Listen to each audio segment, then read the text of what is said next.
talk of a political dirt unit.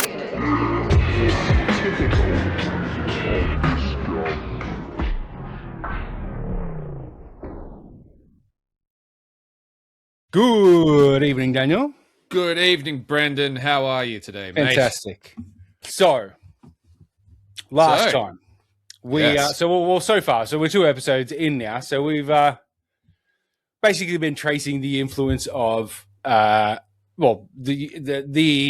occult, Hermeticism, stemming from Hermeticism or the Corpus Hermeticum by Hermes Trismegistus. And we've sort of traced its influence through the Arab world, the Sabians, the Sufis, and over to like the Templars, and then the Arabic text finally translated into Latin, thanks to Cosimo de' Medici, and then the influence of that blooming into the Renaissance. Yes, that's right. And then we went across the ditch to the British Isles, looked at the influence there, which was picked up by John Dee, who amassed the largest library in all of Britain and teamed up with Queen Elizabeth, and then went to Bohemia, where he was under the patronage of the Orsini-Rosenberg family, or maybe just the Rosenberg family at that point. I'm unclear. It would have been, I think, while D was there. They got the hyphen names, but it's not really that important. And then we looked at D back in the UK, and then Francis Bacon, and then his influence and his sort of trajectory through his life, and the bedrock of his thought being the Rosicrucians, which were started by John Dee, and a result of these translations of these Hermetic texts. He really is one of the most underrated figures in all of history. Bacon, for sure. Yeah, absolutely. What I thought was interesting, like it's talking about him being understated. When I was doing the section from the last episode, there's not many a lot of all these figures. You punch their name into like Google, and there's just like paintings galore of them. There's pretty much one painting of Bacon, and that's pretty much it. Yeah. And amazing because his influence was immense, like huge. Well, exactly. Yeah, it was one of the most foundational to this whole Western enterprise. Was he shy or anything? Like, is there a reason why we don't have any paintings? Or there was one guy, Henry Cavendish, for example, who was a scientist who was famously reclusive. Like he didn't want anyone to even see him, so he just basically stayed in his room. I don't think he was shy. One painting of him from the side. That wasn't it for him. No, I think he was just sort of he was born into intelligence and statecraft, and his whole thing was like doing things out of the spotlight. I think he was sort of born into influence, so he didn't feel the need to show it off, I guess. I'm not sure, because his dad was the Lord Keeper of the Great Seal or whatever, which I think is just this intelligence chief. Lord Keeper of the Great Seal. Yeah. I need to start bringing back these fucking titles that make no sense. You can just make titles up, Yeah. Everything's Steve made Bannon up. got a title made up for him, didn't he? Exactly. Yeah. You make up whatever you want. Guardian of the truth or whatever. And so I think, most importantly with Francis Bacon was after his death, he had a book that he hadn't finished that his assistant, who was also his pastor, he released this unfinished, which I've read, and it seemed finished to me, but I guess maybe unreleased book called New Atlantis, which is basically outlined the blueprints for the realization of Plato's idea of ideal of a secret group of philosopher kings, which Bacon didn't obviously term it like that, but scientific elite was his sort of idea. Working behind the curtain, but having the influence and controlling the ship, and that is exactly what the New Atlantis inspired. Yeah, And I remember you mentioning something about this when you were just finished reading at the time. It sounded fucking interesting. Yeah, so in New Atlantis it was called Solomon's House, and they were basically just like this body of like all the top thinkers, and they decided whether new technology was like released to the public or kept completely away from anyone or only given to the state. And he spoke about a lot of technology that wasn't a thing. Most notably like things like submarines and like flying machines, and also like speakers, Okay. like these boxes that projected sound from great distances.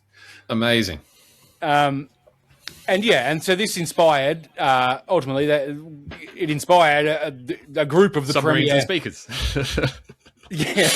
Well, I don't know how directly it inspired speakers, but it inspired a group of the philosophical elite of the British Empire, like basically a group of who became the Freemasons at this same time, made up the Freemasons, and they were all Rosicrucians. So they were all like, reading this, getting into this like hermetic thought and stuff. They labeled themselves the Invisible College, and that was sort of the first manifestation of this Solomon's House from New Atlantis. But then when Oliver Cromwell took over England and executed the king, that's when they became the Invisible College, because they couldn't really be like all scientific and shit.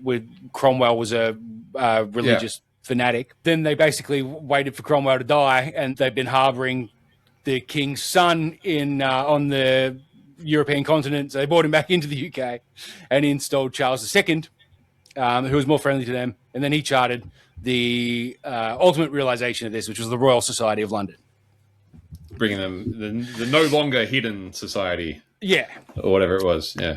And simultaneous to all this, you've got the Stonemasons Guild in Scotland. I think it was King James the First had like restructured them all, and then they become the speculative Freemasons as opposed to being a Stonemasons Guild. And they started getting filled with like all the elites kind of interested in this, like all this like weird new ideas and shit, and new ideas about religion and spirituality. And then so they sort of had this sort of secret behind closed doors group they could meet with and discuss stuff and do weird fucking rituals. Experiments? I don't really know. Like they're like it's more like it seems like it's like they do fucking ritual. They reenact shit. A lot of the stuff is based around. There's different rites. There's 33 different degrees, and they all have different rituals. This is the Freemasons that we're talking about. Yeah, the Freemasons. Yeah. Okay. And it's like they sort of just like get together. They do these rituals, and then they just fucking have some beers and sit around and talk. Yeah. Yeah. Sorry. No, you're right. They weren't very experimenty. They were more ritually. Yeah, they weren't like doing like they were organizing things and theorizing about things and hashing out ideas. But yeah, they weren't like doing experiments and shit like there. Playing a bit of dress ups, perhaps. Lots of dress ups. Yeah, that's cute. And so I thought we'll start this one. I skipped over this in the start. I don't know why, but I think it's probably makes more sense to do it now anyway. So I thought before we get stuck into it, we just demystify the whole subject of like magic and the occult, because it is very confusing. I know, sort of like coming in, not having an understanding of all that stuff, and coming in and hearing all these words, and it's very confusing because you're like, firstly, the first thing is that there's no magic. There's no magic there. It's meaning assigned to different things, but there is like I think like 5 sort of broad and overlapping categories. You've got alchemy, Kabbalah, astrology, divination, theurgy, and Goetia or Goetia. I think it's Goetia. What was that second last one? Theurgy. Theurgy? Yeah. How do you spell that? Theurgy. Theurgy. Okay. Is So that a gaudy thing? Or are we going to go through them? Yeah, we'll go through them. So today, alchemy is essentially just like chemistry and material science. I'm basically just trying to figure one out material into another. Yeah, they were basically trying to figure out how atoms and molecules bonded before like microscopes were invented and they knew what atoms and molecules were. You got to move the electrons, mate. Yeah. It's basically like early metallurgy, pharmacology, and chemical engineering. Fair enough. Astrology has been sort of the crux of this whole story so far. Astrology is still the same general concept. You know, it comes from ancient people realizing that certain environmental cycles, like seasons, lunar phases, and planetary positions, correlate with human events like harvests and tides, and you know, some people sort of get a bit wild with it. Stars and planets. But who knows? It is a weird. It is. I mean, all these like slippery subjects. You know, divination is where you find things like tarot cards and palm readers and psychics and all that kind of thing. It's future reading prediction things. Yeah, many weird and wonderful techniques here, but it essentially boils down to systems designed to introduce randomness to induce a new perspective or see a situation from a different angle. Kabbalah is like Jewish mysticism. Numerology? It's like it could be thought of as applied mathematics, information systems, and cybernetics, basically, in a modern context. So it's not just giving letters, numbers, and then adding them all up and seeing what they say? No, it's like the idea that the universe is a system, and if you alter some code early in the information chain, you can alter the output of reality further down that chain. Well, that checks out. Theurgy is or God working. This is white magic. This is rituals or processes designed to optimize the self. In a modern context, it's like we're talking about things like meditation, transcendental meditation, tantra, kundalini, yoga, or like, you know, psychedelics in a sensory deprivation tank, or just like psychedelics in general. So if you want to use them that way. Theology different? Nah, different. Theurgy is like it means looking God at working. So it's like the divine it's spirit like, within yourself. Yeah. Okay. And then Goetia is black magic. In a modern context, this is basically the realm of like behavioral science and psyops. Neuro-linguistic programming. Yes, absolutely. Neuro-linguistic programming. Yes. I didn't write that down here, but I did have that thought later. I was like, that's fucking exactly what it is. Yeah, it's neuro-linguistic programming. The whole thing is neuro-linguistic programming. Yeah. When ancient grimoires talk about like summoning demons or binding spirits to make a king favor you or to curse an enemy or whatever, they're describing like applied behavioral psychology, propaganda, and social engineering. Yeah. A talisman designed to strike fear into an enemy army is essentially the same as mapping out a targeted misinformation campaign to demoralize a population. It's Joshua's Ark, baby. That's the Ark of the Covenant. Yeah. It's the exploitation of human cognitive biases and social networks to achieve a political outcome without physical force. It's basically Cambridge Analytica. Mm. But it's easier to just refer to all of that as magic or the art. The art? The art. The dark arts. Yeah, right. And what was the word that they used? Goetia or something? Yeah, Goetia. How do you spell that? Goetia. Jesus. Goetia. Okay. I'm not very familiar with that. Well, that's the most secret one, you know. Like that's that explains it. It's like they've kept a good secret. Yeah. Well, I mean, you know, I don't know if it's a secret anymore, but traditionally, like that's like the, you know, like, I mean, we've spoken about with like John Dee and Queen Elizabeth, you know, you got like the royal and their magician, you know, and that magician is generally like you know, and they say Linton Crosby is the expert practitioner in the dark arts of kingmaking. You know, it's just all the same shit. You know, it's just Linton Crosby being a modern day Australian political campaigner for anyone who's not familiar. Oh, yes. So we spoke about John Dee and Edward Kelly, but I wanted to back over specific stuff about Dee before we get back up to where we were in the timeline, because I kind of glossed over it and it's kind of important to the grand scheme of things. So over the 7 years that John Dee and his scryer, Edward Kelly, were shacked up translating the Enochian language spoken by what they presumed to be angels speaking through Callie. Dee was documenting every communication. And I'm going to just explain this by taking it all at face value. But I will make a point to remind the listener that Edward Callie was a convicted forger and a con man. If you look at the communications over that time, you see kind of three different phases. Firstly, they're contacting a vast pantheon of entities. They go through phases of repeated contact with the same entity, but it's changing a lot.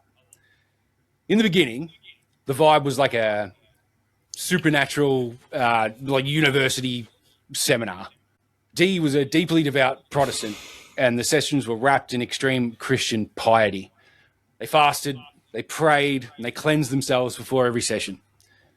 And they were speaking to the biblical angels, like Michael, Uriel, Raphael, and Gabriel. The angels' message was thrilling to Dee. They claimed that they were going to teach him the Enochian language, the true mathematical language of creation that God used to speak the universe into existence, which hadn't been known to humanity since the biblical patriarch Enoch. On top of that, they initially in the beginning it was all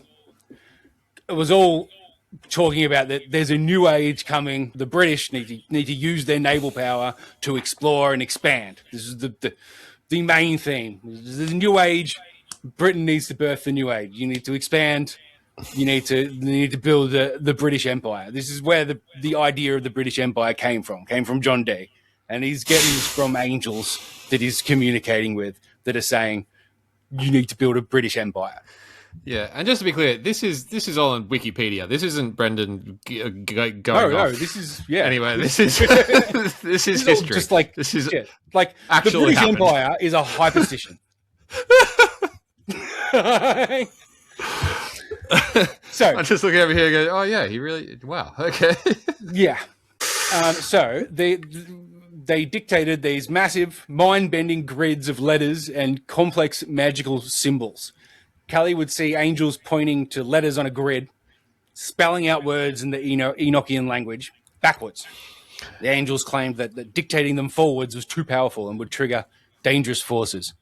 Is this pre or post the invention of the Ouija board, do you think? No, this is the foundations of all that.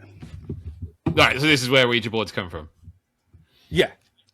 I mean, pretty much. Yeah. Sure, yeah. This is like every contacting of entities that has come after this is inspired by this. This is the source. So yeah, the constant underlying message of this first phase was that the apocalypse is coming, the world is corrupt, Dee has been chosen by God to receive this lost knowledge and usher in the new divine age. And it's remarkable, really, how these guys received and mapped out an entirely new language, which they managed to decipher into Latin letters and then translate. Lucky for them, it was basically a one-to-one equivalent of the Latin alphabet. And the symbols they provided through Callie were actually pretty similar to the kind of cryptographical codes that Dee had in his book collection in the room with them at the time, which meant that he was already familiar with cracking these kinds of codes. Incredibly lucky for them. What are the odds? Yeah. And also, Amazing. it turned out that the Enochian, I'm reading it wrong, the Enochian word order, like the placement of the adjectives and the sentence structure, was almost identical to 16th century English. No So way. again, very lucky. Gosh. As time went on, the entities and the vibes from them started to take a turn. And simultaneously to this, Callie was starting to get over the constant, basically daily communications with these entities. He constantly complained that he hated scrying. He said he was terrified of the spirits and he suspected they might be demons, and he frequently threatened to quit. The entities started getting really angry at Dee and Callie for their lack of faith. And they started delivering fiery, politically charged messages, which culminated in demanding that Dee goes to Emperor Rudolph and tells him to repent his sins. He managed to pull some strings, and in September 1584, Dee managed to get a private audience with Rudolph II, the Holy Roman Emperor, in Prague. Rudolph was very interested in the occult, astrology, and alchemy, which is why he agreed to meet Dee. And so Dee walked in and essentially told the most powerful monarch in Europe that an angel named Uriel told me that you're a sinner. God is angry with you. If you listen to me, forsake your sins, and follow the angel's guidance, and you will conquer the world.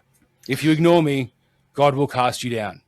It's a bold move, John. Let's see if it pays Very off. bold move. And Rudolph was surprisingly chill about it in the moment. He didn't execute Dee or throw him in a dungeon or anything. He just listened politely. Probably thought Dee was a whack job, and basically just gave him like a, thank you, I'll think about this. We'll be in touch, and never spoke to him again. Funnily enough, he then went insane, and they had to depose him and throw him in a fucking dungeon where he died.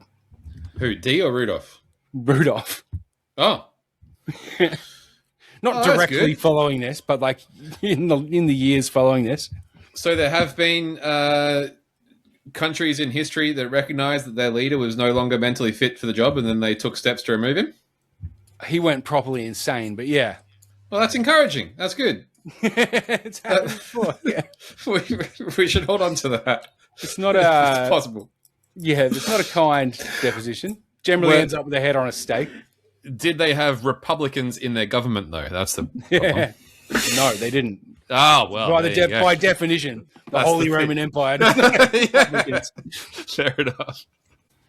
So shortly after meeting with Rudolph II, the papal nuncio caught wind that like a married Protestant heretic was running around Prague claiming to talk to angels, and Rudolph banished Dee and Callie from the Holy Roman Empire, which is when they found refuge in the at the Rosenbergs, and the Rosenbergs put him up there. More years passed, and Callie was really hating life, but he was stuck with Dee because he couldn't live in the Holy Roman Empire, and also he was like broke, and he had nothing. He had no ears because his ears were fucking chopped off for being a forger. Oh, so you know he can't just leave Dee because he's literally just have nothing. Sure. And Dee's like, you know, I don't know if Dee's paying him, but Dee's the one with the money, you know, as well. You've got to be at least feeding him.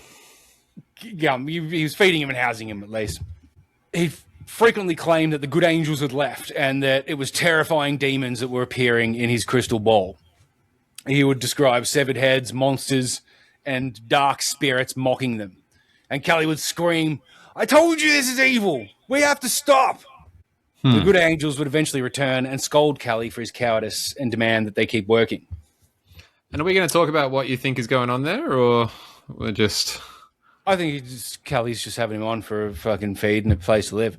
But in terms of Dee thinking that he was speaking to these evil angels... No, Dee believed it. Yeah, so what... Dee believed it 100%. Okay. And so we'll just put that down. It's like a schizophrenic-ish kind of... Like he was being sincere. He was tapping into something. Dee was not communicating with the angels. Callie was communicating with the angels to Dee. So Callie had a crystal ball. Oh, and Dee had tried for years, and he wanted to do it himself, but he couldn't do it. He couldn't see the entities, so he needed to find someone who did, and he found this Edward Callie guy. Right. Okay. Sorry. Gotcha. Yeah. And so what do we think Kelly was? There's no direct contact between Dee. Dee doesn't see any of this or anything. It's all coming through Callie. Shit. Okay. Well, I'm glad I clarified. And okay, so the question is, what do we think Kelly was doing that, or is that do we talk about that, or is it not I'll really finish explaining this. I'll finish going over this, and then we'll ask because so what's happening is the Dee is like, I mean, Kelly is wanting out. He's hating continuing on doing this, and in turn the entities are getting darker and darker and darker the more that Dee's making him continue on. And so in 1587, feelings towards it, things took a sharp turn. Back when Dee first started to wonder if maybe they were contacting demons, a completely new entity wandered into the crystal ball. She appears as a young female child, 7 or 8 years old. She's playful, she's skipping around and interacting with the environment. She tells Dee her name is Medimi. She's a massive tonal shift, massive contrast from these angels screaming about the wrath of God. Medimi is learning how to read. She speaks English, Latin, Greek, and Arabic, and she affectionately calls Dee grandfather. Dee grew to really adore this girl. She became his favorite entity, the friendly face of this angelic pantheon. But as over the next few years, as Dee and Kelly are dragging their families across Europe, Kelly's hating this, and the vibe starts getting incredibly dark.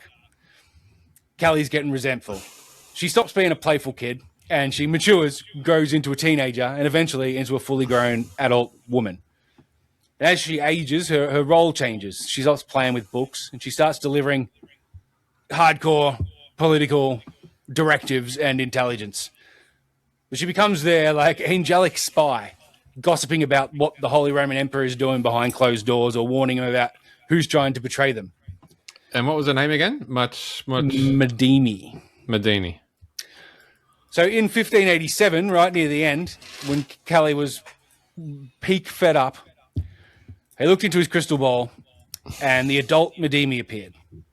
But she started preaching the idea that to be truly pure in the eyes of God, you have to realize that human laws and earthly morality are fake. To prove her point, she sheds her garments. She stands there completely naked and tells them, "Look at me. There's no sin in the flesh. Sin is a construct created by the shame of man. If you are truly obedient to God, you will cast off your human shame." She then tells them, God commands them to shatter their egos by sharing all things in common: their home, their money, and their wives. Heard this before, or since, I should say. She dictated a legal contract, which they drew up, and they both signed. Dee was pretty shattered about this. Neither he or his wife wanted to do it, but they believed that they had to. And Dee trusted this entity, which he felt like he'd known since she was a child. So they did the deed. It shattered Dee. It destroyed his marriage, and his wife fell pregnant. To Kelly.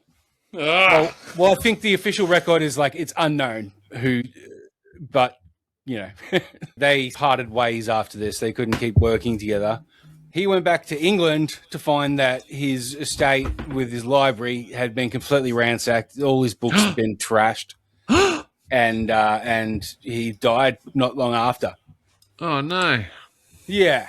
So not a good ending for Dee. But Kelly had secretly been working on, or not secretly, but he'd been working on alchemy as a side hustle this whole time. And he had secretly, very conveniently, just before this happened, found himself a rich patron that was going to fund him, put him up in a lab to try and make gold.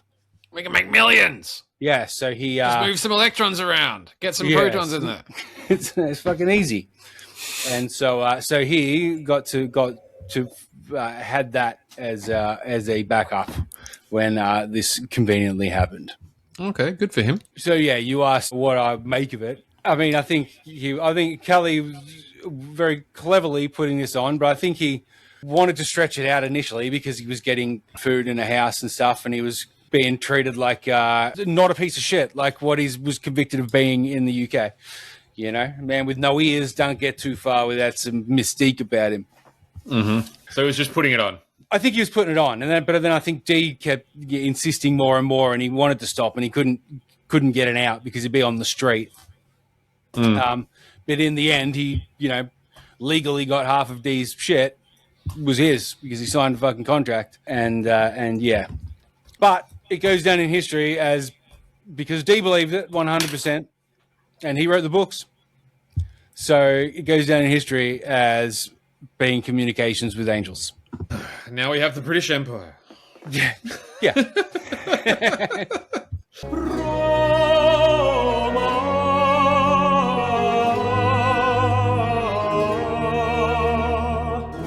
The talking statues of Rome.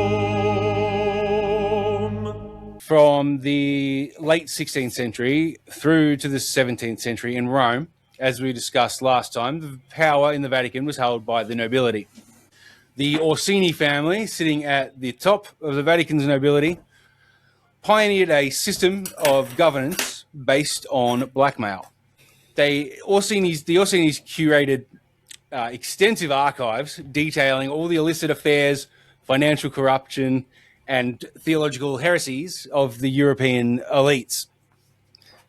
They utilized their sprawling private estates, like Orsini Park at Bamazzo, to host taboo ritualized gatherings hidden behind the veil of Hermeticism and alchemy.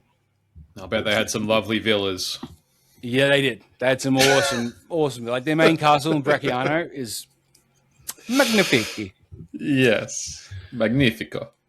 Now, I don't think the Orsinis were into this stuff at all. I just think they realized that by inviting ambitious aristocrats and clerics to participate in unsanctioned occult orgies, they could gather an abundance of leverage. And so during the papal conclaves, if a rival cardinal stepped out of line or wasn't their preferred candidate, they utilized what we call the talking statues of Rome. There's these handful of distinct statues scattered throughout the city. They'll post highly scandalous, verifiable dossiers detailing their targets, sexual deviance, and financial corruption in the public square and destroying their political viability. Right. Heard that since. Yeah, so the Orsinis pioneered this political blackmail system.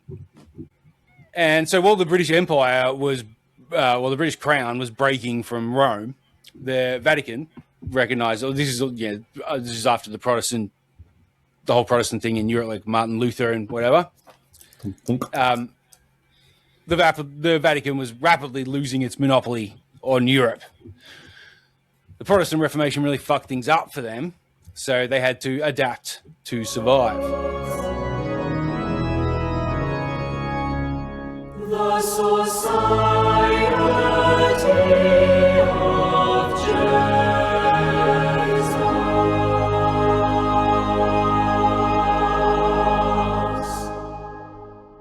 So at this same time, a Spanish military officer, Ignatius of Loyola, he gathered 6 companions in a crypt in Paris and swore a binding oath. 6 years later, in 1540, Pope Paul III officially recognized the group as the Society of Jesus, the Jesuits. Oh, they're that recent, huh? Yeah. The Jesuits are the Society of Jesus. Yes. And so and this what year did you say? 1540. So before the Freemasons, about 20 years before the Freemasons, the Jesuits were formed. They were structured 6 people in a dungeon in Paris. Yeah, the crypt in Paris. They're structured as a highly disciplined transnational military intelligence apparatus answering only to the Pope. The superior general of the Jesuits became known as the Black Pope because of his clothes. They're black. And the Pope wears white, And sorry, Ignatius was the actual Pope? No, Ignatius was the guy who founded the Jesuits. Okay. Ignatius of Loyola. And are they on good terms with the Pope or no?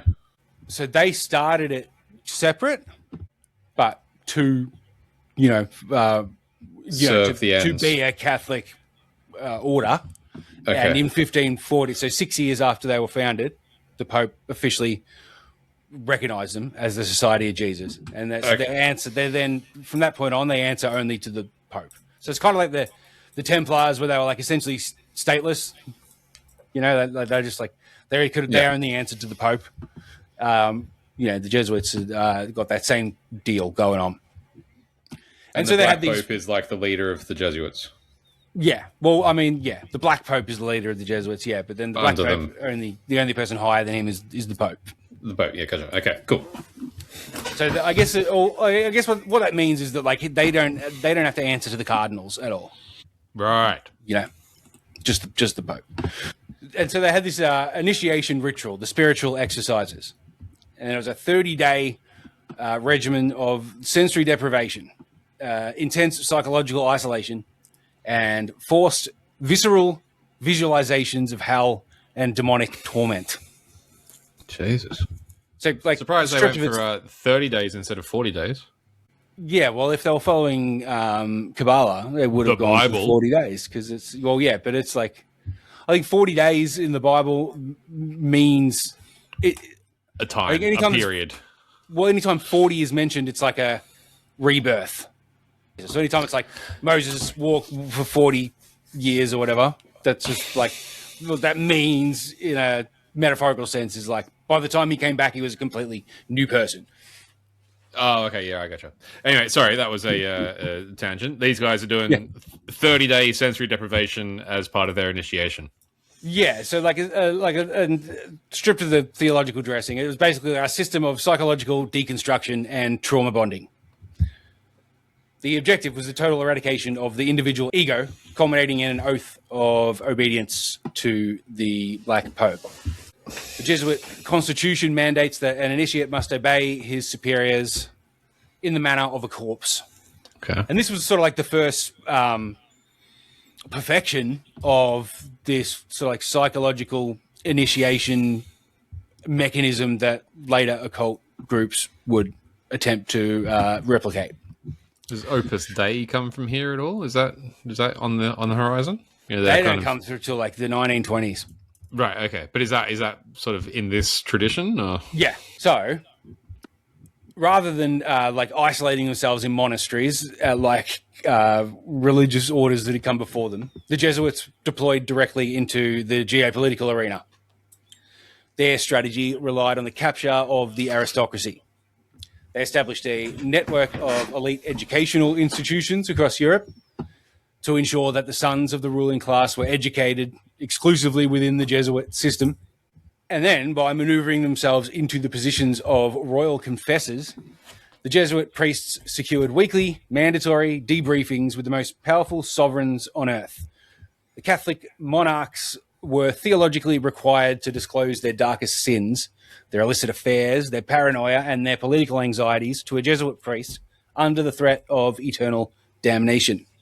That's smart. That's smart. That's a great move. And the noble families of the Vatican, like the Orsinis and the Colonna and the Farnese, already with their own substantial intelligence and blackmail network, they stepped in to handle the paperwork. So now every weekly report of every sin committed by every powerful Catholic in every country the Jesuits operated in came straight to them. It's very clever. These are the smartest people we've heard in the story so far. Oh, yeah. The story of humanity, so far. These guys are the... You know, it's like the Roman Empire broke down and these guys stepped in and took over. Yoink. And then, so they're like one step ahead of everyone, you know? Yeah. Amazing. Rapid scaling of this network, it was financed and structurally finalized by a man named Francis Borgia, the great-grandson of Pope Alexander VI, the same Borgia Pope that painted the Egyptian Hermetic gods on the walls of the Vatican half a century earlier. We spoke about last time. Francis Borgia became the third superior general of the Jesuits, and he utilized the immense wealth, political leverage, and historic intelligence networks of the Borgia bloodline to transform the society from their small group into a global corporate and diplomatic empire. And then that same year, the 1540, the same year the Pope recognized the Jesuits, King John III of Portugal became the first major monarch to officially sponsor the Jesuits and invite them into his empire. Old John. King John III was the Grand Master of the Order of Christ. He controlled the naval technology, the wealth, and the papal monopoly on all newly discovered lands. Yeah, however, how does John relate to Henry? He's a descendant by this point, right? Yeah, so only a couple generations later. A couple of generations, okay. Military navigators, however, were not equipped to execute complex ideological subversion or manage foreign populations. It required a highly educated, disciplined administrative corps to deploy into the territories that his fleet was mapping. So this established a formal merger between the Order of Christ and the Society of Jesus. When founding Jesuit operatives like Francis Xavier traveled to India, Malacca, and Japan to establish the first Eastern missions, they sailed on Portuguese galleons, financed by the wealth of the Order of Christ, operating under the legal jurisdiction of the Portuguese crown. The Jesuits utilized the Order's maritime infrastructure to bypass the Islamic land blockades entirely and move on to new lands. So essentially, like the Templars are the Jesuits. Okay. Or at least merged with the Jesuits in 1540. It's amazing how just a few small moves and the right people in the right place can have such a ripple effect through history, you know? Oh yeah, and it's like the Jesuits never stopped doing their thing. Like half the fucking liberal opposition bench is Jesuit educated. And it's because they had a good story. Like the story they told has specific characteristics that made it particularly powerful, which was the Jewish dog just story grew out of your head updated just through the huh?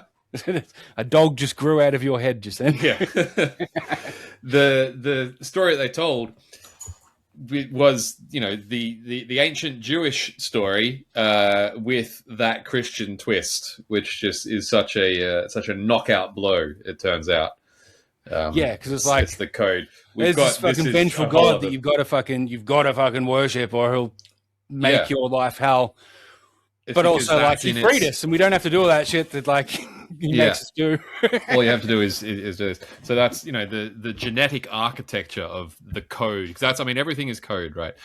And yeah, the code of the story that they're telling, the instructions contained within it, would dominate the world. That's why, you know, everything now is Christian or Abrahamic. But yeah, Christian. Mm-hmm. All those things. Anyway, we're getting into a very different topic here. I'm sorry, but it's just amazing when you think about those Portuguese sailors going, you know, through the Philippines and down to South America, and now they're all, that's it, Mother Mary and all that. South America, it's just amazing, very, because of these enterprising Jesuits. Yeah.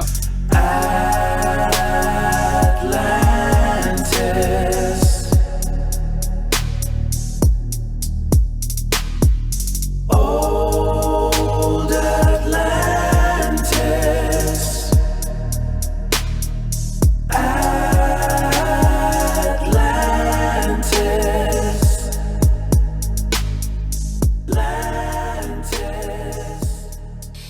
Francis Bacon's New Atlantis. The European sailors who land. That's where we started, wasn't it, Francis Bacon's? Okay, now we're getting to. So, in his book, New Atlantis, the European sailors who land on this utopian Pacific island of Ben Salem are granted an audience with the governor of Salomon's house. During the exchange, the governor explicitly identifies the American continent as the Great Atlantis. Bacon utilizes this dialogue to establish a specific historical timeline for the New World. And the governor explains how 3,000 years prior, the Great Atlantis was an apex civilization. He specifies two massive, theologically advanced empires operating there: the Coya in Peru and the Tirambal in Mexico.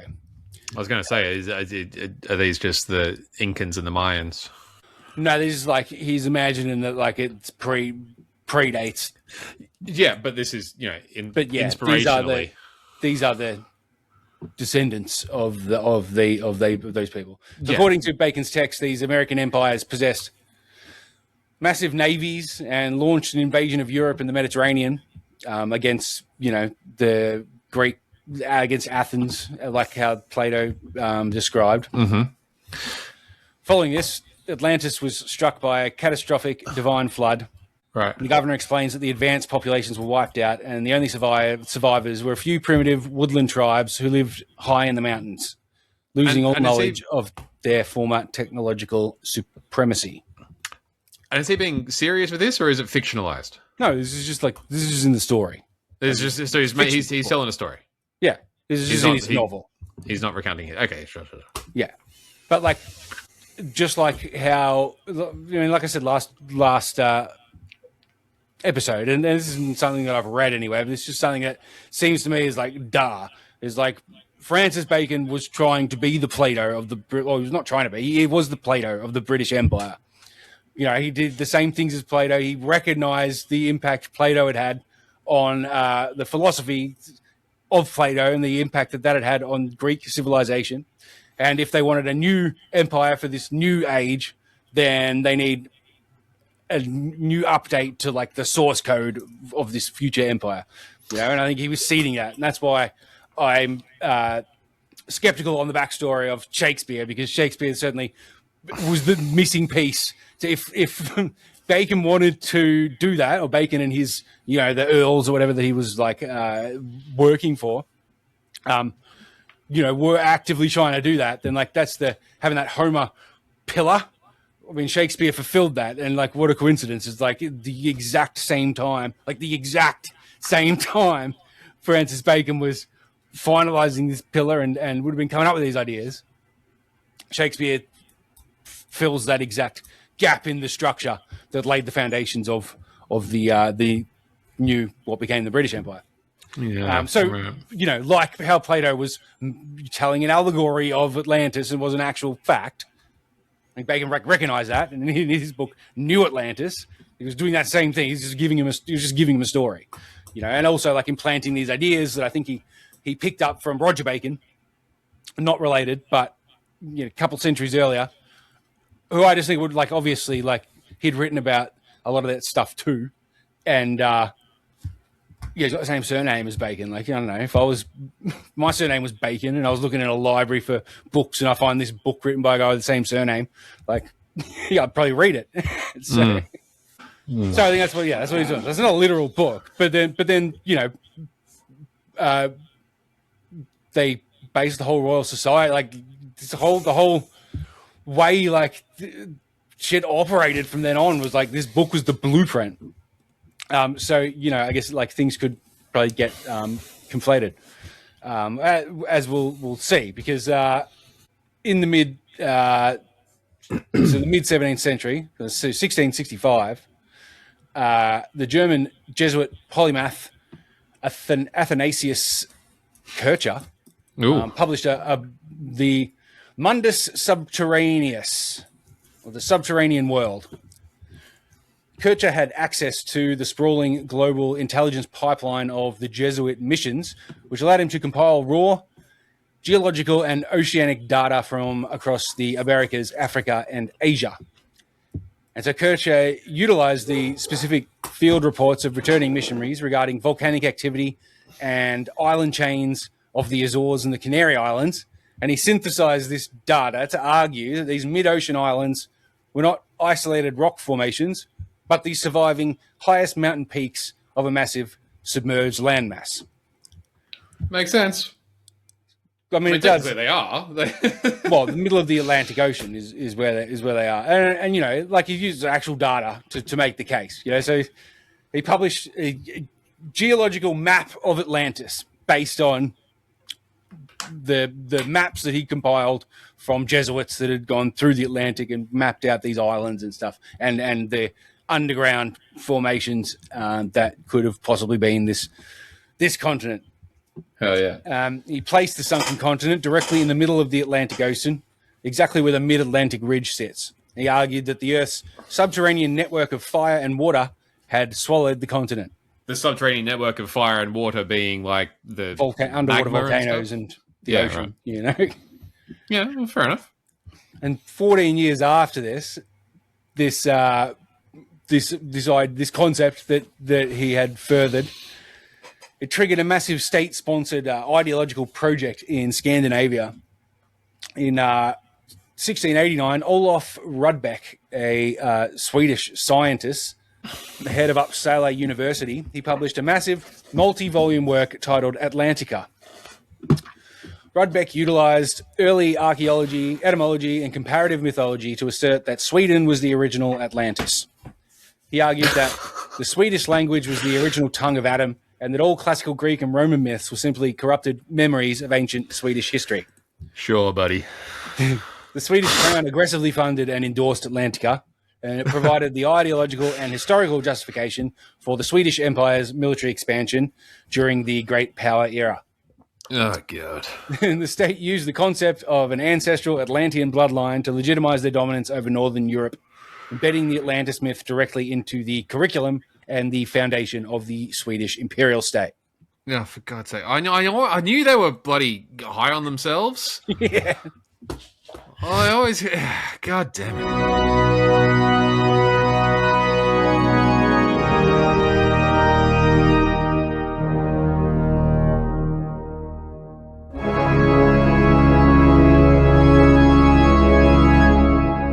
So, the Royal Society was ostensibly about natural philosophy. but its inner circle, led by figures like Robert Boyle, was obsessed with millenarianism, the belief of the impending end of the age, which will see a fundamental transformation of society, after which all things will be changed. And what that means is a 1,000-year reign of Jesus II. So Jesus much II better with a than vengeance. Now, to the public, the English public at the time, the end of the world was coming in 1666. They took the obvious 666 reference from the Bible, combined with the fact that 1666 is the only number to contain every Roman numeral once, MDCLXVI. Okay. All right. I'll give him that one. They're allowed to have their thing there. Everyone else thinks is an idiot, but I'll give him to them. I mean, it was kind of fair, really, considering Exactly. That's what I'm saying. what unfolded in that year. Wait. Okay. Year. Go on. What did happen? So the public were convinced this meant the end of the world. The society wasn't completely solved, but they were open to the idea.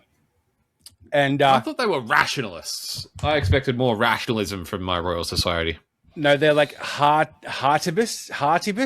For this Hartib guy who was an early member of the Royal Society, who like believed in like I forget the word for it, but it was like universal education is what he pushed for. But then when you dig into it a bit more, it's like he wants universal education to bring in the new 1,000-year golden age of Jesus too. Yeah. Right. Like, it's like this is what's the fucking crux of it. So. To manage the vast amounts of data coming into the society from across the globe, they appointed Henry Oldenburg as their first secretary.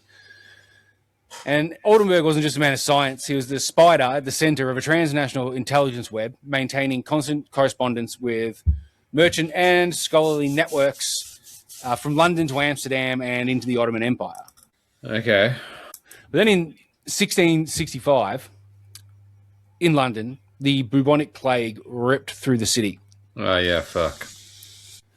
Killing an estimated 100,000 people and sending all the elite fleeing to the countryside. Now, simultaneous to this, on the other side of Europe, like past Europe, in the city of Gaza, in the Ottoman Empire, a Kabbalistic strategist named Nathan of Gaza declared that a scholar from Smyrna, Sabbatai Zevi, was the long-awaited Messiah. And Nathan of Gaza understood the power of the new media better than any priest of his era. He utilized the printing press to conduct a massive transnational marketing campaign. He drafted manifestos announcing Sabbatai Zevi's messianic status and sent them straight into the European information pipelines. These pamphlets were printed by the thousands, and for the first time in history, a messianic movement was synchronized across a continent in real time. This is a Jewish thing, though? Yeah. Nathan of Gaza was Jewish and into Kabbalah. Messiah is the Jewish tradition. Yeah. But this is like, it's not just the Jews of Europe that are like captivated by this. People thought that 1666, I thought it was the end of the world, and then like this new Messiah has come. I still think Christians are technically just Jews. Like, they're Jews with a slight twist. Same. When it's convenient, It's like, yeah. So they're excited. And obviously the plague had ripped through, and you're pretty much guaranteed after like something like that, plague or like, you know, some kind of apocalyptic type event, religious fervor just takes over afterwards. They would have been very captivated by this. And in London, Henry Oldenburg and the members of the Royal Society monitored these reports closely. For these guys, Sabbatai Zevi was perceived as potential proof that their millenarian timeline was functioning correctly and that their new era had arrived.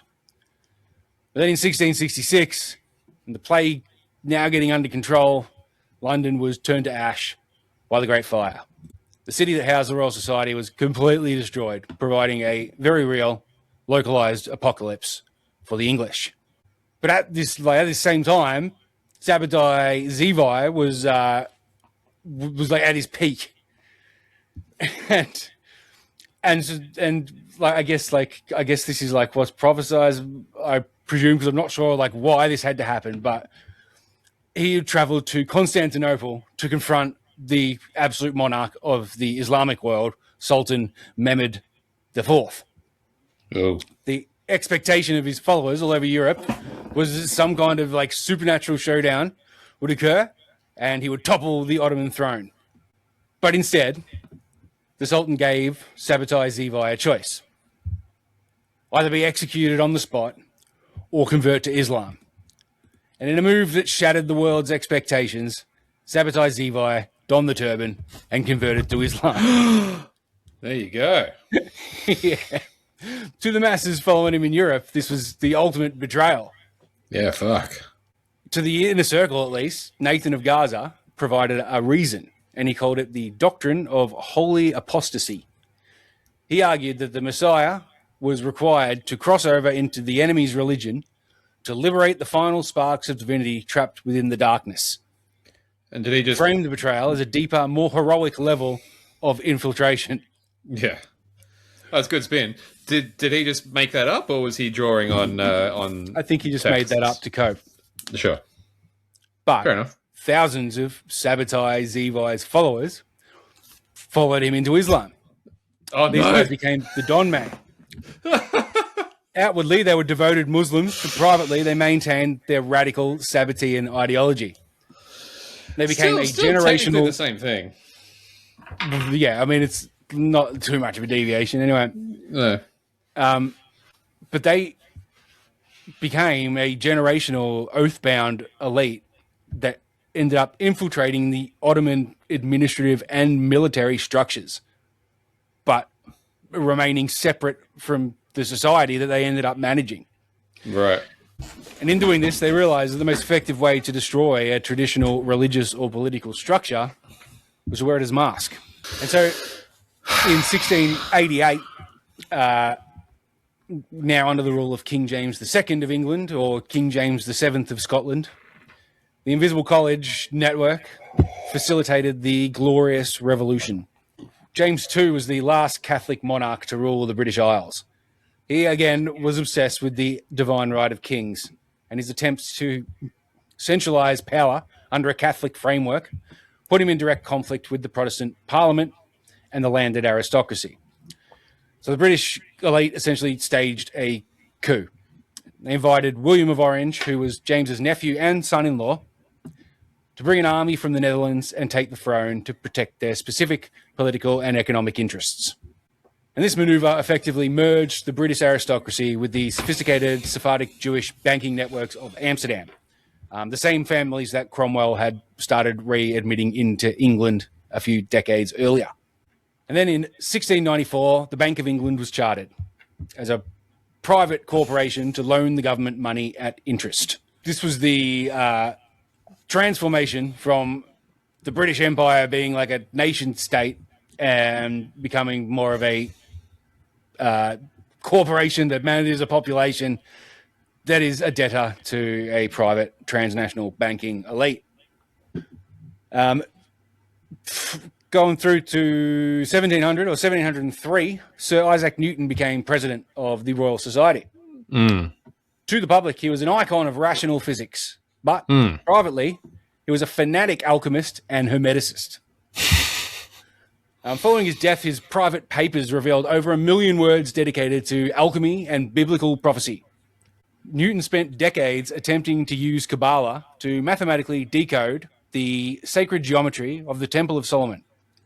He viewed the temple's dimensions as a chronological cipher for the end of the world, and he calculated the date of the apocalypse to be approximately 2060. Isaac. How strange. He wrote more words on biblical prophecy and alchemy than he did on science. How bizarre. This fucking book, man. This fucking book, I tell you. Yeah. The amount of time it's wasted. Jesus Christ. Is one And, of the only by good the- bits in that book. By the early 18th century, the localized hereditary control of these esoteric networks, like the Freemasons, they required some modernization to expand into Europe and accommodate the broader European elite. So the speculative Masonic system that had formalized in London in 1717, and the Scottish, it had formalized in London in 1717, but the Scottish system needed to adapt. So in 1736, William St. Clair of Roslin, the last direct male heir of the line, reorganized the structure.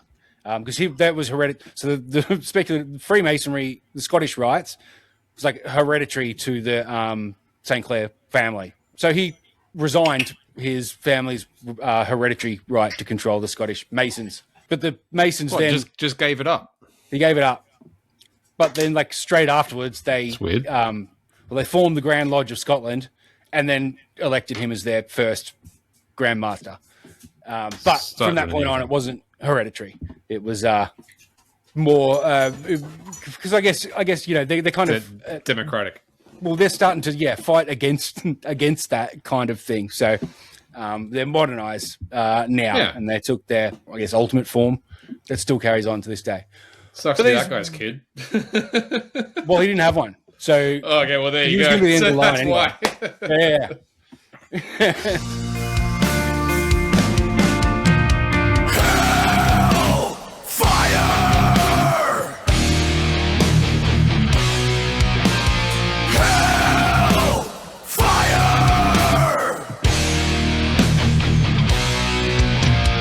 And so the Freemasons weren't the only secret societies going around in London. There was actually, I was actually reading about one the other day that I haven't put in here, and I'm not going to because they're not like there's not anything spicy. They're actually like to do good deeds. They're called like the Good Fellows or something like that. Like basically like a bunch of rich guys. Like, hey, let's just like pay for people's like healthcare and shit. Let's get some more of that. Can we let them run the world, please? Why don't you guys start a fucking army and go colonize? On the contrary to these guys, though, in 1746, an aristocrat and future Chancellor of the Exchequer named Sir Francis Dashwood, he founded an exclusive new club, officially titled the Order of the Knights of St. Francis of Wickham. Known to those in the order as the Knights of St. Francis, history and tabloid folklore later rebranded them as the Hellfire Club. The Hellfire Club was and still is portrayed as a secret club of elites where they do satanic rituals and sacrifice children to the devil. And they had the public had every right to presume that, but the club was never actually a satanic cult. It's just the image that they put out there about themselves. So the membership roster was like anyone who's anyone within the empire. Included the Earl of Sandwich, the Vice Treasurer of Ireland, and a host of sitting members of Parliament. They held their meetings in a secret man-made cavern system that Dashwood excavated beneath his West Wickham estate. They adorned the walls with pagan and pornographic art. They engaged in organised sexual exploitation and conducted mock religious ceremonies that ridiculed the orthodox morality they were simultaneously legislating for the peasants above ground. Their official motto, written on the door, was, "Do what thou wilt." I recognize that. It's familiar. Dashwood had essentially taken the Orsini family's Roman model of maintaining power through ritualized blackmail and ported it into the British parliamentary system. The satanic aesthetic functioned as a permanent, like, psychological boundary, keeping the public away from their meetings. Inside the caves, it created a shared taboo bond. If a member of parliament was willing to engage in ritualized blasphemy and debauchery with the Chancellor of the Exchequer, they were locked into the cartel. I don't think it was like a blackmail thing. I think it was more like a mutually assured destruction type thing.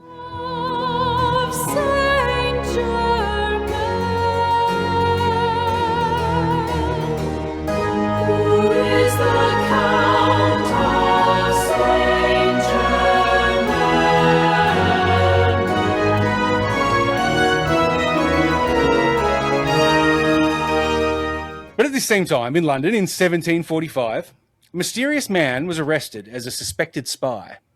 Like the occultists before and after him, he utilized the art as his cover story. This man, who called himself the Count of Saint Germain, possessed no verifiable name or origin. No. Big player.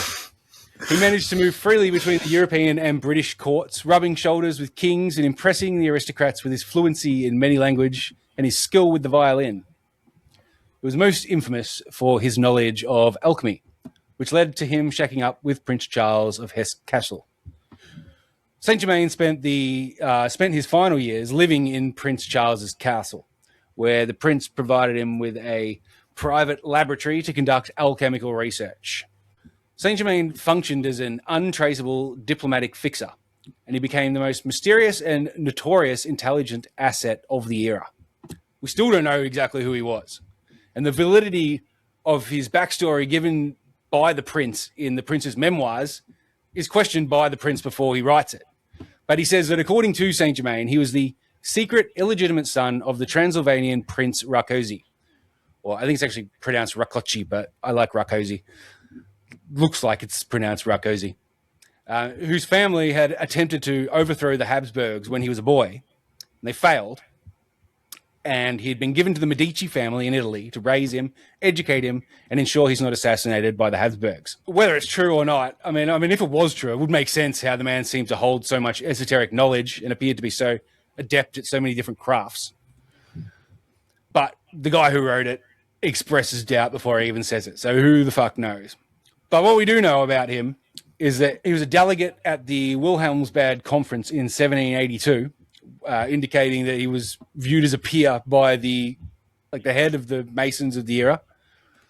And he's frequently linked to the, I'm not even going to try and pronounce that, but the Searchers for Truth, which were an elite Parisian Masonic research lodge focused on occult sciences. Contemporaries noted his presence at their meetings, suggesting that he was a master in the sense of possessing rare alchemical and scientific knowledge. And appearing with Prince Charles of Hesse-Kassel is significant, because whilst London served as the financial and scientific heart of Europe at that time, the esoteric heart of Europe was being managed from within the House of Hesse.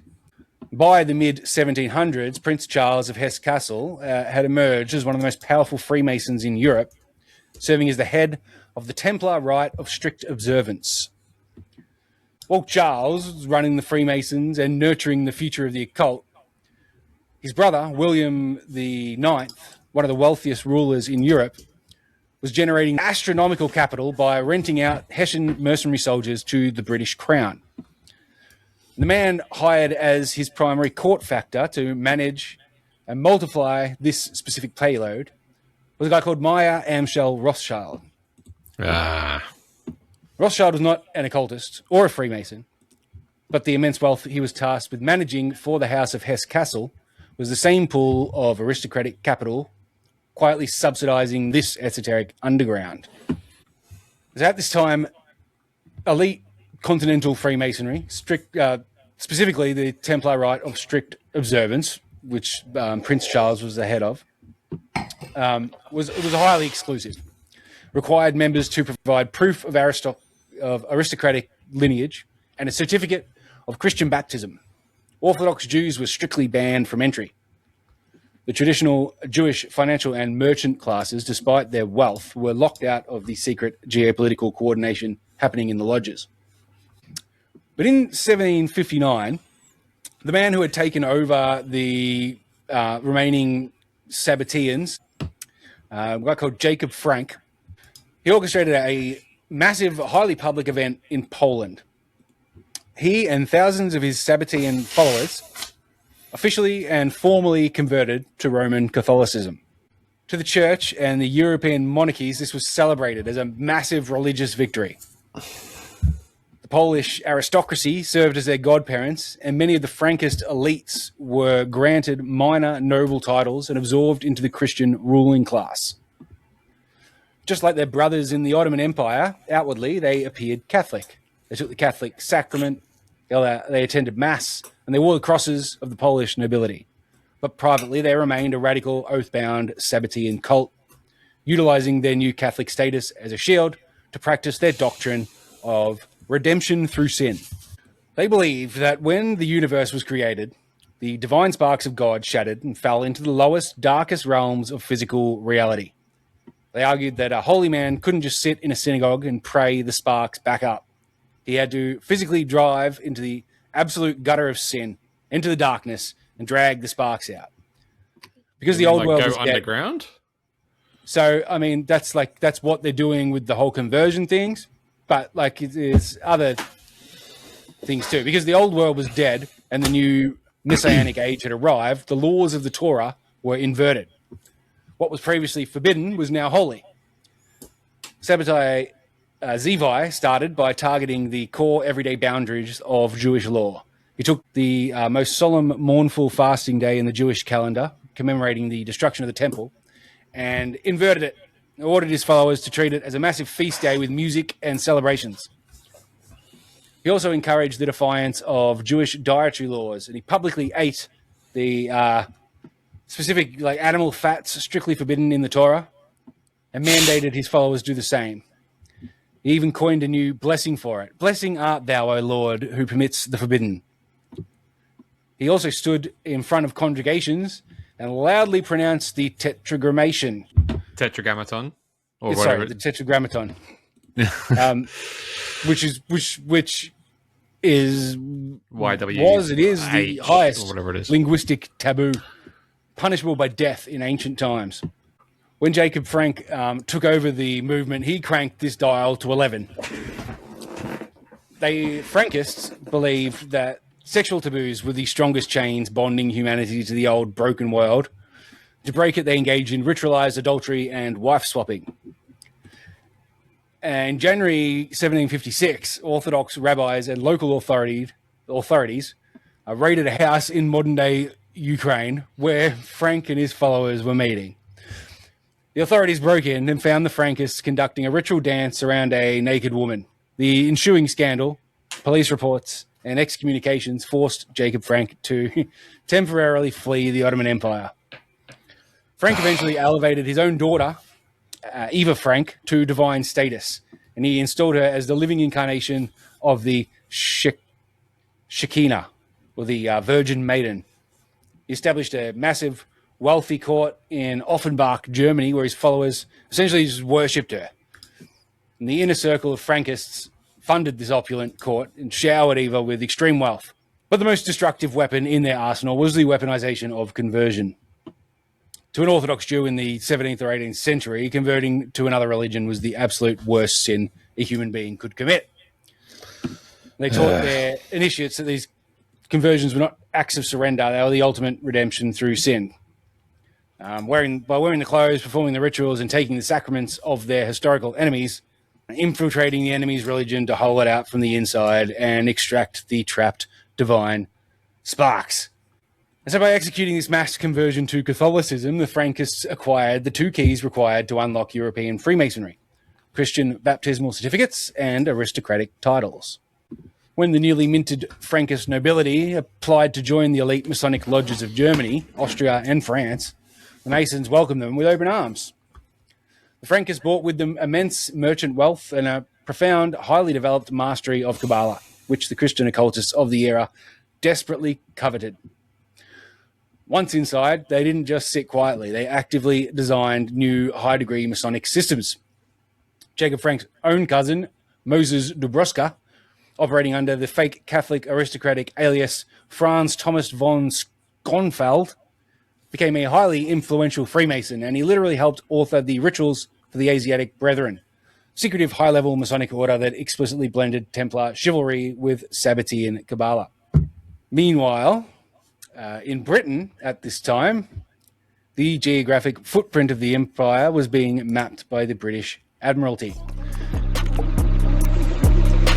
Pacific, sail, boat, fun, Venus, pass the sun.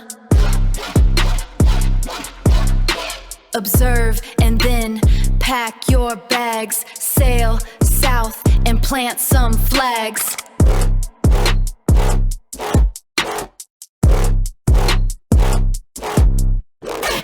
1768, the Royal Society petitioned the Crown to send an expedition to Tahiti to observe the astronomical transition of Venus. Yeah, I was going to say what the Royal Society has to do with Australia. The Society's president demanded that Alexander Dalrymple, the brilliant hydrographer, and I think it was the head of the Society, Yes. that he be given a naval commission to command the vessel. Yes. But Dalrymple was an East India Company man, and he spent his career mapping the East Indies for the world's most powerful corporate monopoly. He wasn't a fucking naval man. No, and the First Lord of the Admiralty, Sir Edward Hawke, flatly refused. Told him to Stated get he would fucked. rather cut off his hand than give a king's ship to a civilian. And they were friends too, I believe. Yeah. I believe they had a personal relationship. And Dalrymple was like, come on. And he's like, mate, you're not a Navy guy. There's no way I can give you a Navy ship. But then they Go if you want. gave it to Cook, who was also a civilian. Well, no, Cook had proven himself to be a capable cartographer, obviously, but also a sailor. He'd never captained a ship like that before. He'd never captained a voyage like that before, but he'd proven himself to be competent, and he was a naval guy. The reason for the not wanting Dalrymple to do it from the Admiralty was because they felt that if an East India Company man discovered the Great Southern Land, the corporation would claim the monopoly. And they hijacked the science project to ensure that the new continent belonged entirely to the crown. Yeah. They Would you also bypassed- say, when you say the Great Southern Land, they're not talking about Australia there. That was Antarctica, yeah. Yeah. They knew that New Holland had been found at that point. They knew that there was this landmass. They hadn't found the east coast yet, obviously, but they knew that the landmass, which we now call Australia, which was then called New Holland, existed. But Dalrymple thought, this goes back to the ancient Greeks, I believe. Who thought that because there was so much land in the northern hemisphere, there must therefore be a similar amount of land in the southern hemisphere, otherwise the world would tip over. And so for this, they hypothesized this great Terra Australis, the southern land, which would be this huge, big southern continent, which had all of this huge, big fields and resources and everything. And Dalrymple was determined to try and find that. That was his goal. And I don't think that Antarctica counts. Like, yes, obviously there is Antarctica down far there. off, because it is like Australia and Antarctica. It's like close. One landmass, like really, It's close. Just floated away from it. But it's certainly not. It's certainly not what they imagined. No, You couldn't even fucking get it. inhospitable to life. So that's why, yeah. I mean, I don't know if you're going to go into this, but this is one of my favorite parts of history. So they bypassed the aristocratic officer class, and they selected a working class Yorkshireman, James Cook, to command the HMS Endeavour. Let's go, James. To appease the Royal Society, the Navy allowed a 25-year-old aristocratic botanist named Joseph Banks to buy his way onto the ship. Let's go, Banks. Banks spent a massive personal fortune to bring in a retinue of scientists and artists. Yeah. He acted as the Royal Society's elite payload, but Cook held the wheel. Yeah. And once the astronomical observations were complete in 1769, Cook opened a sealed envelope from the Lords of the Admiralty, and the secret instructions ordered him to abandon the scientific mandate, sail south, and locate the hypothesized Great Southern Land and claim it. In Well, it's also just sail around the Pacific and see what you can find and claim anything you can. That's what he did. Yeah. Yes. Got a bit sidetracked in Tahiti for a while. Well, Tahiti's a hard place to leave, man. It's Seems literally. so. They had to go into the mountains with guns because the sailors. You got to understand, the sailors have been at sea for months by this point with nothing but stale beef and stanky water and smelly sailors. And then they get to Tahiti, and it's literally just naked women bringing them coconuts. And they're like, "Oh yeah, I don't want to get back on the boat." Yeah. So the crew had to go into the mountains and find them shacked up with these beautiful Tahitian women. Come on, get back on the boat. We're going. Banks was infatuated with one of the girls, wasn't he? Yeah, well, several of the girls, is from what I understand. Yeah. And Banks also brought Tupaya. One of the men, who was a local, I think it was like a prince or something, like a prince from a neighboring island or something. And Tupaya was like, so what are you guys doing? Banks is like, we're sailing around the world. Do you want to come? And Tupaya is like, hell yeah, I want to come. So then Banks had to ask Cook. He goes, hey, could we bring Tupaya with us? And at first Cook was like, no, that's not suitable. Which is surprising. That's like I wouldn't have thought that would be a call that Cook made. But eventually he changed his mind, and that turned out to be a very good decision because Tupaia helped them not only navigate the Pacific Islands, but also he was have a guy who knows where he's going. Interpreter and a diplomat, and it was great. So shout out Tupaia and Banks. So, in 1770, when they finally got off Tahiti, Cook navigated and annexed the eastern coast of Australia. Yes. When he returned to England, the Admiralty had been taken over by John Montagu, the 4th Earl of Sandwich, and Sir Hugh Palliser. These men, both senior members of Sir Francis Dashwood's Knights of St. Francis of Wickham, they became Cook's sole patrons, aggressively funding his subsequent voyage to finalise the map of the Pacific. The subsequent voyage was also because Dalrymple was like, okay, so did you find the southern land? They're like, no. Yeah. And he's like, okay, well, how far south did you go? He's like, well, we went pretty far south. He goes, okay, well, I think you should go back and go further south. And Cook's like, well, we went pretty far south. He goes, no, I want you to go as far south as you possibly can. He's like, fucking, all right. To the ice wall. Whatever. Yeah, literally. And so that's what the second voyage was, is he went down to try and, find the freaking... Well, he did. He saw the ice wall, and he's like, I think he says in his journal, I've gone not only further south than any man has gone, but as far south as I think it is possible for any man to go.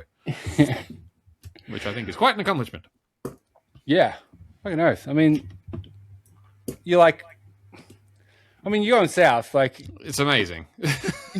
Cold. You've got to, in the back of your mind, you've got to be thinking, like, how much food and water have I got? Because exactly. There's nothing. There's no helicopters coming to save you.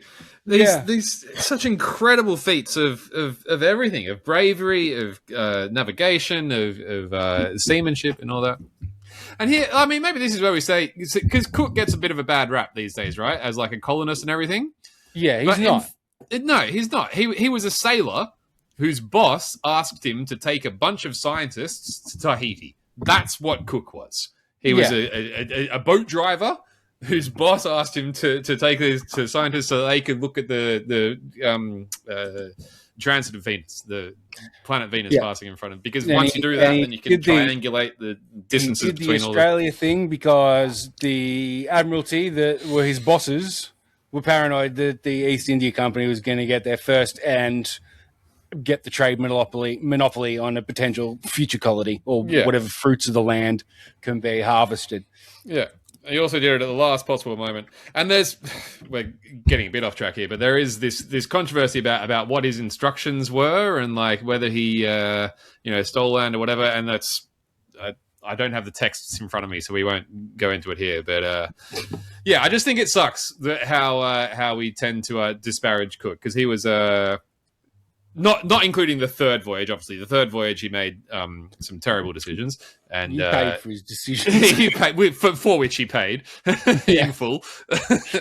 But the first two, I think that impulse to explore and that capability and the spirit with which he did it. I think he's a really good cartographer. Extremely good cartographer. Makes really good map. Like exactly, yeah. So before he went to Australia, he went around New Zealand, obviously, and then that was it. Then there was that one blank space on the world map left. They'd mapped everything except for that little east coast stretch on the east coast of Australia, on which we now sit.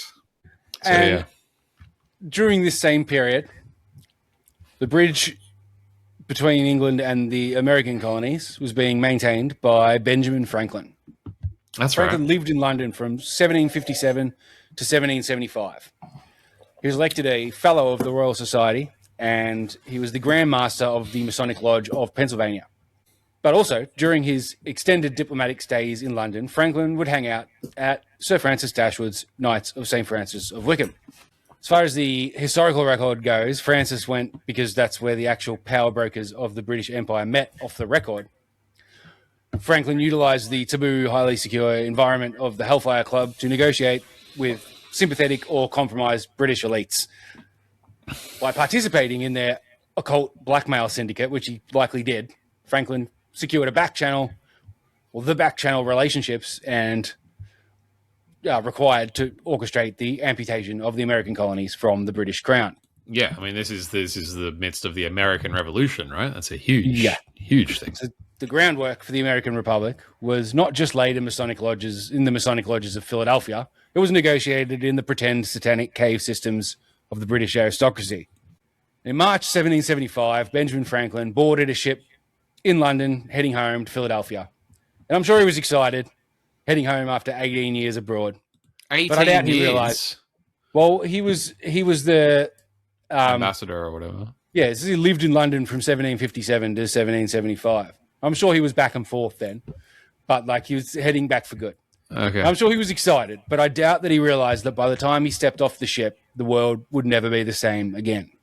To the south, the Royal Society was finishing the map. Cook had just recently returned from his second voyage to the Pacific, and the geographical footprint of the empire was being finalized in both hemispheres at the same time.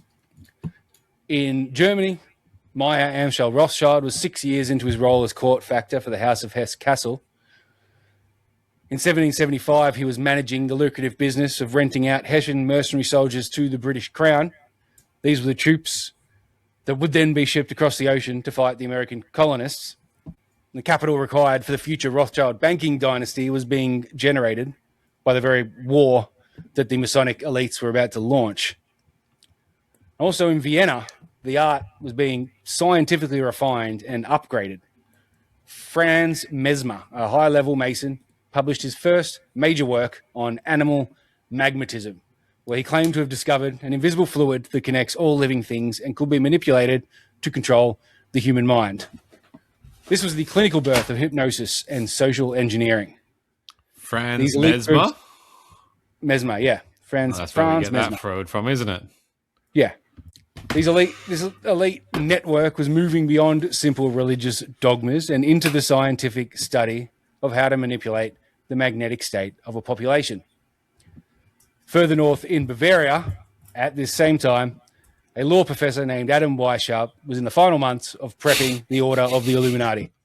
His object was to radicalize the existing Masonic infrastructure to systematically overthrow the old monarchical and religious orders of Europe. Get him, Adam. Get him, Adam. The breakdown to breakthrough doctrine was moving from theory into an operational cell structure. And that's it for today. Well, once again, we've covered quite a lot of ground. Yeah. Okay. But goddamn, it's interesting how these are so all the storylines are now set up, and these storylines are just fucking intertwined very interestingly onwards through the next few centuries. Yeah, I'm having a look when Alessandro Volta and Henry Cavendish were doing their experiments on electricity and the way that whole thing works. Century, yeah. Yeah, well, Volta lived from 1745 to 1827. So around that sort of time. Because when you started talking about Franz Mesmer and that invisible thing that flows through animals, that immediately made me start thinking of Volta. And who was the other guy who was doing it at the same time? Marconi, perhaps? I don't know, but I haven't included all this stuff, but I need to. Well, this is science. So, I mean, I say science. I mean, like, yeah, electricity specifically. But like, I mean, I need to include all this because Nikola Tesla is quite a pivotal character in all this for his short duration. This is the foundation of that. So basically, I mean, they knew that there was this electrical force thing. They'd seen lightning, and they'd observed a little bit of static things. Like they knew that if you rubbed, what was it, silk on gold or something, then you could make things float and stuff like that. So like they knew that there was this force, and they weren't sure what it was. It's like it's a pretty incredible thing. And this is real magic, right? Like this is actually that's but then all the shows and stuff they used to like showing it off was like and so they're trying to understand the mechanism by which this operates, and they realize that it's got to come down to certain materials, right? Like you've got your silk and your gold and that sort of stuff. And this guy Volta, he starts tasting literally tasting different elements. So he tastes silver and he tastes zinc and he notices that when he does like copper and zinc or something like that, he gets a little tingle on his tongue and he's like, oh, okay, there you go, that's something. And then he tries to build this apparatus that can create an electrical current, but he can never give it enough juice, and he can't figure out how to give it enough juice. But what he does at the same time, there's this guy who we mentioned before, Henry Cavendish, who's this reclusive aristocrat. I don't know if he was formerly a member of the Royal Society, but he's obviously, in that same sort of class. And what he did was he heard reports of these fishermen who had brought up this fish, which would give him a shock, like an electric eel. Electric eel or something. But it was called it wasn't an electric eel. It was called a torpedo fish. And what he did, being a good scientist of the, this new school which had been emerging, the empiricists, he cut them open and he drew what was inside. He looked at what there was, and what it was a lot of a series of repeating cells. It was a thing and a thing and a thing and a thing and a thing and a thing and a thing and a thing. And obviously the way that science works is, you do your work and you publish it and you share it with other people so that they can see it. And Alessandro Volta, who was doing these experiments and trying to figure out how to make electricity, he saw those drawings and thought, that's what it is. It's repeatability. So instead of just doing, like one thing of copper and zinc, I'm pretty sure it was copper and zinc and maybe something else, and then like a layer of salt in between or something. So he did, okay, well, I'll do that. I'll do copper, zinc, and then a layer of salt, and then copper, zinc, and then a layer of salt, and then copper, zinc, and a layer of salt, and then copper, zinc. So he was replicating the drawings that he saw in Cavendish's journal. And that is what was able to produce enough current for humanity to for the very first time to actually control electricity from just rocks, from copper and zinc and all that. Like that. Well, I mean, yes. I mean, literally, yes, obviously. And that was it. And that was when we harnessed the power of electromagnet. Because, we'd had things before, like we'd been able to produce a little bit of electricity for a little moment and like a lot of electricity for a little moment and like enough to make that floaty, some little flakes of gold float or whatever. But we'd never been able to really control it in a reliable, steady way. And that's what Volta did by copying. By drawing on Cavendish's sketches of a fish. So we discovered electricity by copying a fish. Literally, is what happened there, because we had someone copy a fish. Isn't it funny that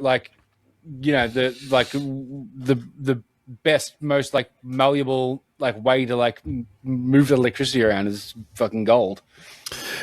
Well, I mean, that was one of the steps on the journey. Yeah, but that's why. So Volta's thing was called a pile, because it was literally a pile of copper, zinc, salt, copper, zinc, salt, copper, zinc. It was like a big stack of them, and that's why the word for battery, the French word for battery, is pile, and that's I think that's where that comes from. Anyway, I don't know how relevant that is, but that's what, like, when you started talking about this, relevant. This invisible because everything force. was it was like before, it was like you put to use. It was like just like used to like impress people. What's going on? What's going on? Yeah. In fact, hey, it's out. And it's like, it would have been mad. Like, people would have been like, what? Oh, it was amber. That's right. Amber. It was if you rub silk on amber, you can make your hair stand up or something like that. And that's actually where the word electricity comes from, is the Greek word for amber. I'm pretty sure that's what that is. I'm pretty sure the word electricity comes from the Greek word for amber, because they noticed that when you rub amber with silk, shit acts weird. And that's science, baby. You see shit acting weird, you write it down, you try and figure out, you try and replicate it. Yeah, that's what that is. And that's magic, as you say. Smart people doing smart things.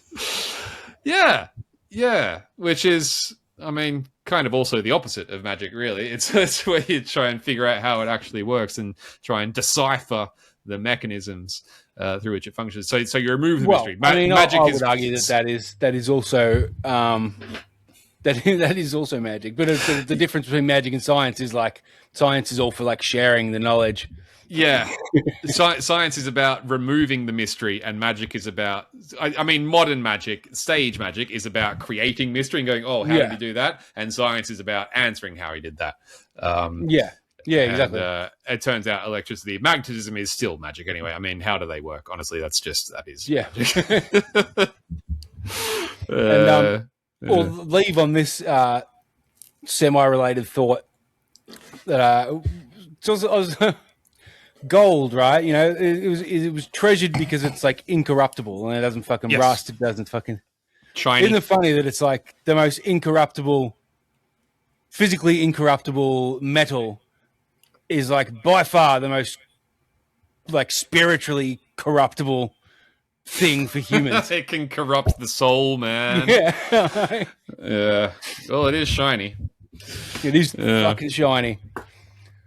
All right, well, we'll wrap that up then. Sure. We'll get Thank you again. Next time, things will start to fucking get interesting. Well, yeah, I mean, the late 1700s, that's where shit kicks into gear. The build up. Now you've got all these like fucking groups in place. They've had like a century to establish themselves, get some fucking ideas going. Yeah. And then now things, start being executed. Yeah. Yeah. Good times. Talk of a political dirt unit.